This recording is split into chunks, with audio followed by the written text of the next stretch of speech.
Hello friends, आज मैं आपके साथ पब्लिक फाइनेंस का एक और टॉपिक लेके आया हूँ। चैप्टर का नाम है पब्लिक डेट और टॉपिक का नाम है public debt policy. Public debt policy क्या होनी चाहिए, ठीक है, किस तरीके से कर्जे से डील करना चाहिए सरकार को, ये सारे पॉइंट्स लिखे हुए हैं।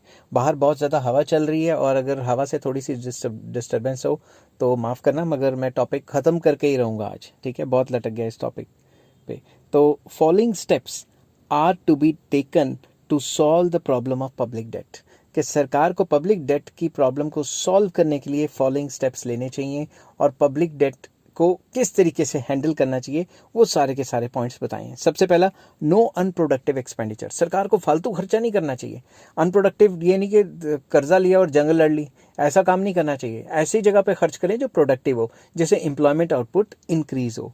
Unproductive and wasteful expenditure by the government should be drastically cut. जो भी सरकार ने कर्जा लिया है वो कर्जा जो है अनप्रोडक्टिव या वेस्टफुल जगह पे खर्च नहीं करना, जंगें जुंगें नहीं लड़नी, समझ के बात। Without doubt there is a large scope for such type of cut. तो मतलब अगर देखा जाए तो इस टाइप का जो अनप्रोडक्टिव खर्चा है उसको बहुत ज़्यादा स्कोप है कि कट करना चाहिए, तभी हमारा देश थोड़ा आगे जा पाएगा। नेक्स्ट आ जाता है mobilisation of resources. Development requires mobilisation of resources.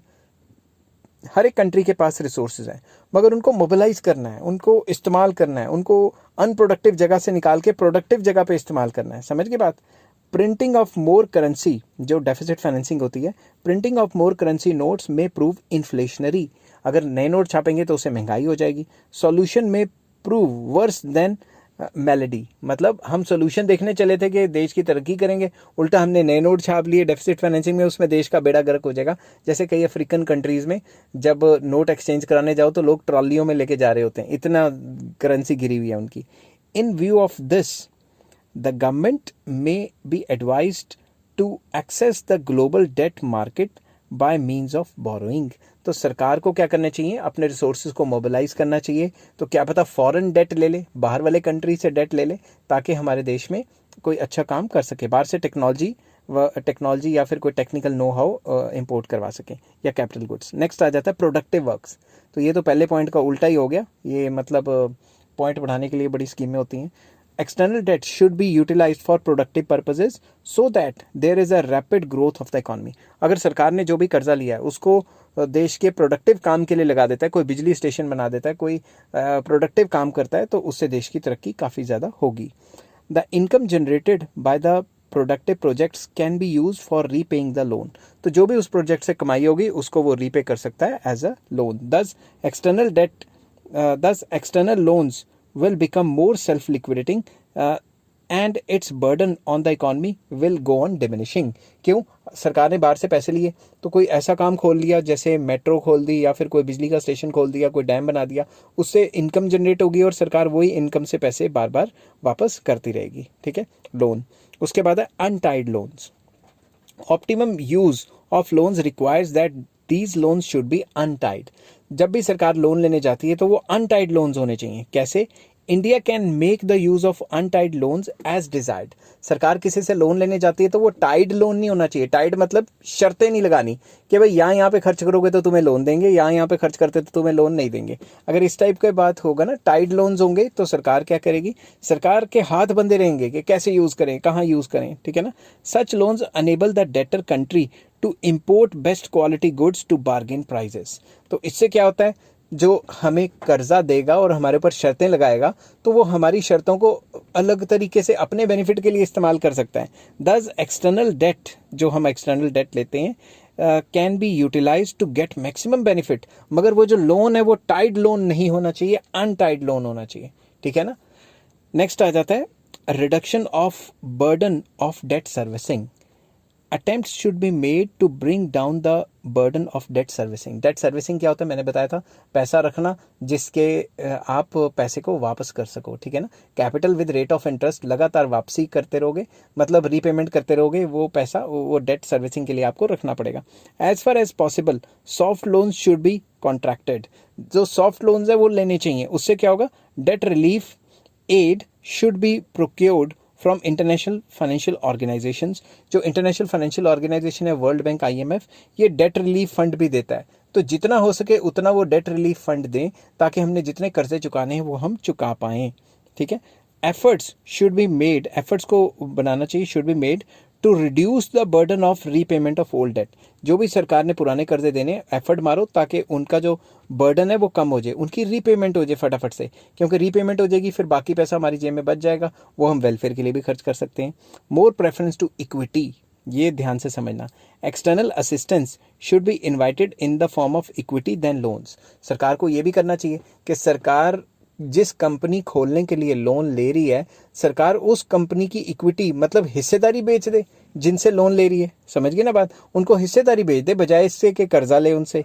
Equity capital undertakes the risk of enterprise. सरकार ने मान लो फॉर एग्जांपल सरकार ने मेट्रो खोलनी है या सरकार ने कोई फास्टेस्ट कोई ट्रेन लगानी है जिससे सरकार जो है कम्युनिकेशन अच्छा करना चाहती है, तो बजाय इसके कि सरकार कर्जा ले और कर्जा लेके काम खोले तो पता नहीं वो प्रोजेक्ट चले नहीं चले, तो सरकार को क्या करना चाहिए, सरकार को इक्विटी में काम करना चाहिए। इक्विटी मतलब फॉर एग्जांपल सरकार किसी से हिस्सेदारी ले ले, सरकार जो बड़ी बड़ी कंपनी है उसके साथ हिस्सेदारी पाले कि मैं ये प्रोजेक्ट लगाने लगी हूँ, इतने % हिस्सा मेरा होगा, इतने % तेरा होगा, इतने % फलां फलां का होगा, समझ गए। उससे क्या होगा, रिस्क नहीं होगा। अगर सरकार ने रीपे नहीं भी किया लोन तो फिर सरकार को रिस्क नहीं होगा क्योंकि बाकियों का भी पैसा लगा होता है, तो कर्जा भी नहीं लेना पड़ा और फैक्ट्री और वो चीज़ जो खुलनी थी वो खुल भी गई।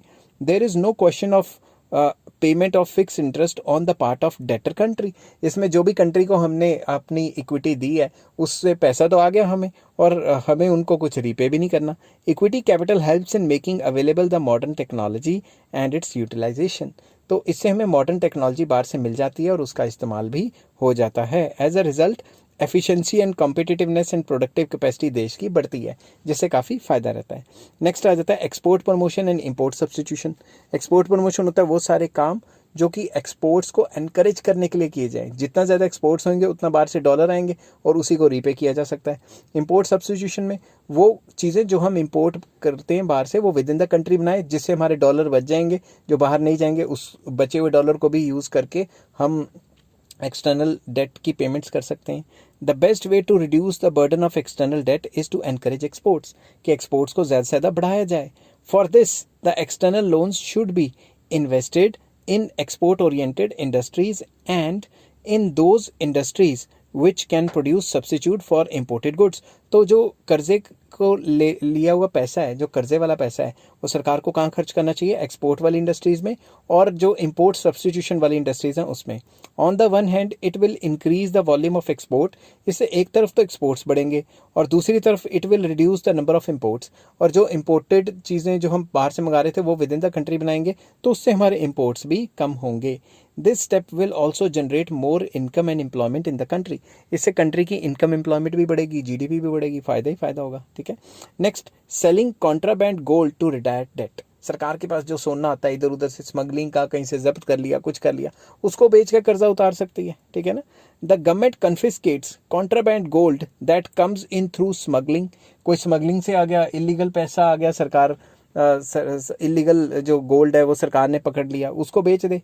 All gold that is confiscated should be sold by auction to the public at a price not less than the market price of the domestic market। हमारे जितना भी सरकार जो एयरपोर्ट्स पे जो स्मगलिंग करके गोल्ड आता है या फिर स्मगलर से पकड़ा जाता है या कहीं पे इनकम टैक्स की रेट्स होती हैं वहाँ से पकड़ा जाता है, तो सरकार को उसको ऑक्शन कर देना चाहिए मार्केट रेट पे, जो भी पैसा आता है उससे कर्जे चुका ले, ठीक है। Amount realised should be used to retire debt, जो भी पैसा आता है उससे कर्जा चुका दे वापस। नेक्स्ट है using amount realised from disinvestment. Disinvestment क्या होता है, 1991 के बाद हमारे देश में न्यू इकोनॉमिक पॉलिसी आई थी। डिसइन्वेस्टमेंट का मतलब जो सरकारी कंपनियां लॉस पे चल रही हैं, सरकार उनको प्राइवेट सेक्टर को फुली या पार्टली बेच देती है, ठीक है।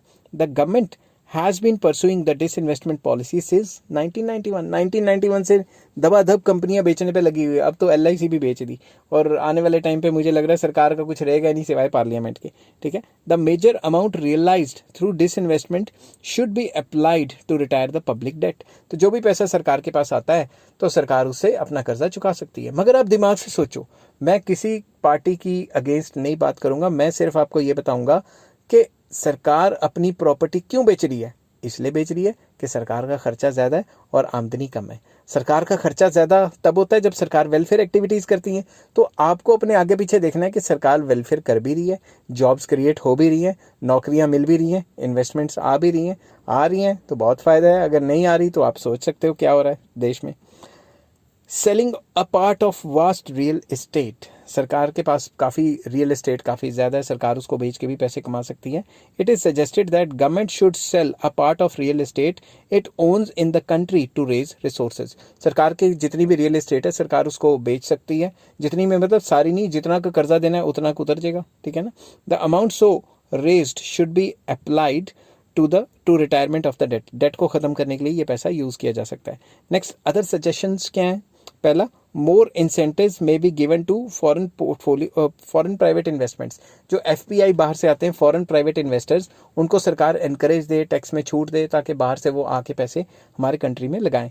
रैशनल यूज़ करें, अवेलेबल रिसोर्सेज का जो भी अवेलेबल पैसा है उसको फुली यूटिलाइज करने की कोशिश करें, वेस्टेज ना करें। The projects for which the loans have been taken should be completed on time. सरकार ने लोन ले लिया डैम बनाने के लिए कि 2 साल में कंप्लीट करेगी, अगर 2 के 5 साल लग गए तो महंगाई भी तो होती जा रही है ना, तो कॉस्ट ऑफ प्रोजेक्ट भी बढ़ जाएगा, फिर और लोन लेना पड़ेगा, ठीक है। तो टाइम से प्रोजेक्ट खत्म करने बहुत ज़रूरी है। प्रेफरेंस में be given to long term loans and the same should be paid back in time. Long term loans को प्रेफरेंस देनी चाहिए और टाइम टू टाइम इनकी किस्तें वगैरह भरनी चाहिए, ठीक है, ताकि डिफॉल्टर ना सरकार बन जाए। There should be a proper management of public debt, keeping in view the promotion of saving and availability of funds for investment and to ensure large borrowing and debt retirement without sacrificing the objectives of price stability. Simple words में सरकार को proper management करनी चाहिए public debt की, इस हिसाब से कि सरकार के पास जितना पैसा चाहिए उतना रहे, उतना अवेलेबल हो। ये ना हो कि सरकार ने मैनेजमेंट का मतलब मान लो 100 करोड़ डेट चाहिए था तो सरकार 1000 करोड़ ना ले ले, क्योंकि फ्यूचर के ऊपर तो बर्डन चढ़ जाएगा ना।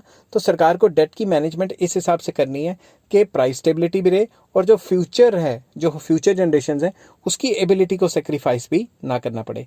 Next, a proper limit should be fix for getting the external debt. सरकार को एक लिमिट फिक्स करनी पड़ेगी कि इतना डेट ले सकती है, इससे ज़्यादा डेट नहीं ले सकती। अगर ये लिमिट फिक्स नहीं की तो श्रीलंका जैसे हाल हो जाएंगे, श्रीलंका के जैसे 2022 में हाल है, ठीक है, डेट ले लेके बुरा हाल है। Next, the time between the receipt and utilisation of public debt should be minimised. सरकार ने कर्जा ले लिया, जब कर्जा लिया है उसको फटाफट से इस्तेमाल करना है, जिस चीज़ के लिए कर्जा लिया है। ये ना हो कि कर्जा लेके रख लिया और इस्तेमाल किया नहीं, वो प्रोजेक्ट भी नहीं बना, पैसे कहीं और खर्च हो गए, तो फिर काम फ़ायदा क्या हुआ, उल्टा बर्डन पड़ गया सरकार के ऊपर। Efforts may be made to control the level of conspicuous consumption, मतलब सरकार को जो लग्जरी गुड्स की कंजम्पशन है या जो आलतू फालतू कंजम्पशन है उस पर कंट्रोल करना चाहिए, क्योंकि सरकार आलतू फालतू कंजम्पशन पे कंट्रोल करेगी तभी सही रहेगा, ठीक है। बजाय इसके कि कंजम्पशन नेसेसिटीज़ की बढ़े, कंजम्पशन अगर लग्जरी आइटम्स की बढ़ेगी तो इसका मतलब क्या हुआ कि सरकार ने जो भी लोन लिए हैं वो जब खर्च किए हैं तो अमीरों की तनख्वाहें बढ़ी हैं, तभी तो अमीर और ज़्यादा लग्जरी ले रहे हैं, गरीबों के पल्ले कुछ आया ही नहीं। समझ गए बात। तो आई होप ये वीडियो आपको पसंद आई होगी। ये इस चैप्टर का लास्ट टॉपिक था। अगर आपकी कोई प्रॉब्लम्स हैं तो आप मुझे मैसेज कर सकते हैं, मेरा व्हाट्सएप नंबर भी है वीडियो के ऊपर लिखा हुआ, और कमेंट्स भी कर सकते हैं।